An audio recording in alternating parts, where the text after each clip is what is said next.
Greetings, friends, and I'd like to welcome you to Chapter 2, Section 1 of The Grand Design Exposed, written by John Daniel, and Chapter 2 is titled The Knights Templar Paves Way for Protestant Reformation. And where we last left off in Section 4 of Chapter 1, which is called The Lord's Commission, I want to back up and read at least the last 3 paragraphs again to set the tone for Chapter 2, and then we'll read the first section of Chapter 2, and then we'll break for the remainder of until the following video, because there's some very interesting things here that as I also made mention in the previous reading, that I want to repeat, especially for this chapter. So we're going to back up a couple of paragraphs on page 15 if you have the book, and if you are following along, that's where I'm going to back up to, and I'm going to back up 3 whole paragraphs, and then we'll start with chapter 2. So the word Protestant means in a religious sense to protest Rome, her atrocities, her abuses, and her unscriptural doctrines. However, the protester of Rome fell into 2 main categories. The one group that everyone knows of are those who protest from a firm scriptural viewpoint. The second group were those who had a personal vendetta or grudge against Rome without any scriptural consideration. And this group actually came before the Protestant Reformation. And it is this group, especially, that we want to intensely identify, who no one has the vaguest idea about, that are a complete historical mystery, and yet were to quietly and drastically change the course of the whole world. But the fact remained, to protest Rome, whether king or present, meant swift and exact punishment. The profound question is, how could anyone shake themselves from the tyrannies of Rome? Just like what Scripture states, is who is able to make war with the beast? The answer lies in the history of this mysterious second group. Secular history teaches that a vigorous movement to reform Rome began right after the invention of the printing press in 1450, which made the Bible available to the downtrodden common people, and they began reading for themselves the truth of Rome's errors as compared with Scripture. While this is certainly true, what history fails to show is that another event had occurred over 100 years before that had rocked all of Europe like nothing before or since. An event so traumatic that it shook the Roman institution to its very foundation, and set in motion seeds of such bitterness, hatred, and anger that were so deeply planted and nourished in every level of society, and it prepared minds and moods for centuries afterward.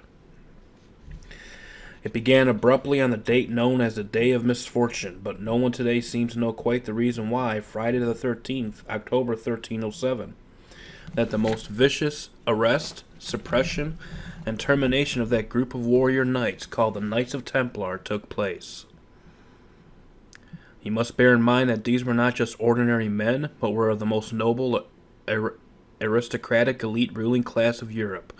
As knights, they were unswervingly Catholic, and became nearly as powerful, wealthy, and affluent an organization as the papacy itself. The Roman Church treacherously crushed them as an order of knights, but because of their unique position in world affairs, it certainly could not snuff out their political influence or smother their brewing resentment. It was this group of powerful, wealthy, and bitter men that were capable to form an underground movement against Rome that would finally erupt into the Protestant Reformation. It was not possible any more than it is today for the poor, defenseless, haggard common peasants to go up against the establishment without being brutally crushed. It is this vague area of history that Rome wants to be kept completely unknown, that will be exciting for us to venture into and explore. And what's very unique is there's articles out there today that were just published today, because how ironic that I'm doing this on Friday the 13th. Well, it's the 14th now, and you have National Geographic saying that this never really happened, and these types of things, so it's very unique how they still try to suppress this history. So we're not going to suppress this history here. We're going to read about it. So now on to Chapter 2. The Knights Templar paves way for Protestant Reformation, Section 1. A call for help. Most all have read or heard about the Roman Catholic religious wars during the Middle Ages to free Jerusalem, called the Crusades. In the Catholic religion, indulgences or special favors and the forgiveness of sins are given by the Pope to those who make pilgrimages to holy shrines. Jerusalem had the very holiest of shrines. However, Jerusalem fell to the Muslims in 1071 AD, depriving Roman Catholic pilgrims from entering into the city. The whole Catholic world became alarmed. And this is very unique, especially since Islam is actually a creation of the church, really, in a sense. You look at a lot of their doctrines, and it's very, very similar to Roman Catholicism.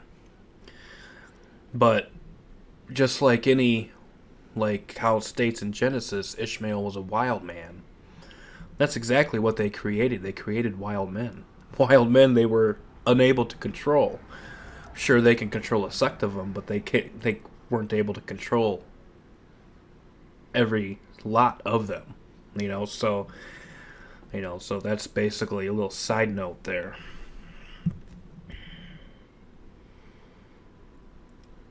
So, however, Jerusalem fell to the Muslims in 1071 AD, depriving Roman Catholic pilgrims from entering into the city. The whole Catholic world became alarmed. To recover Jerusalem, an urgent appeal was presented by Pope Urban II at the Council of Clermont, arousing an enthusiastic response of Catholics to arms. It became the first of a series of 8 religious wars from 1096 to 1291 AD. Nearly 200 years, mostly ending in defeat and horrible disasters. Pope after pope through the years made their appeals, urging and rallying crusade after senseless crusade. Almost sounds like today how the United States are rallying war after war after war. Can you kind of get a sense that you can maybe substitute the term crusade after crusade? These senseless crusades. Even George Bush called the war on terrorism a crusade. I don't think that's a play on words. I think he knew exactly what he was saying.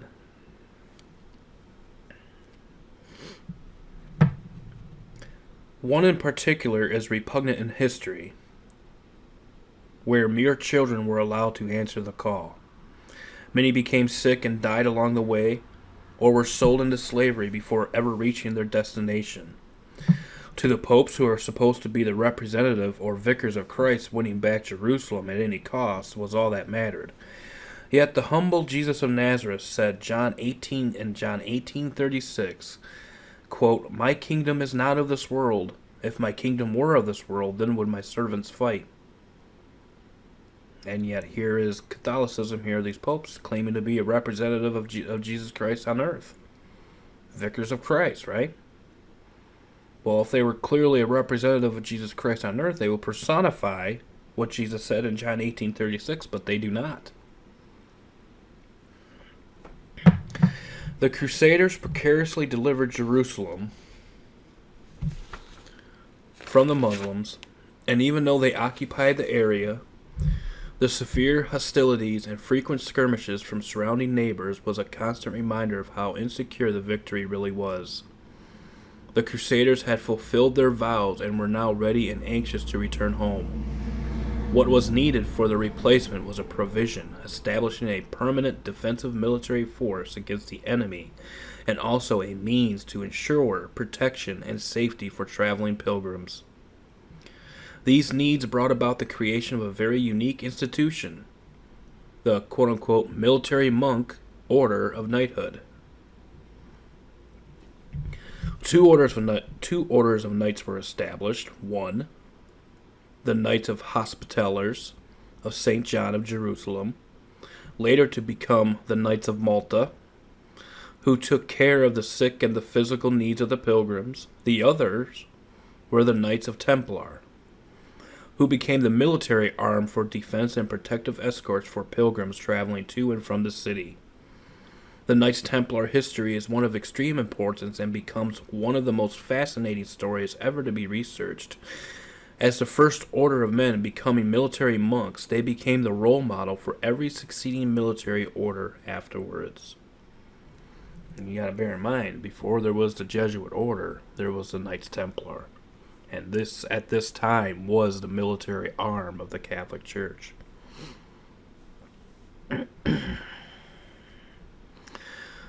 The meteorite-like career in their rise to power, wealth, and fame was as legendary and sensational as the tragic and grisly manner they were brought to their end, or at least their visible end.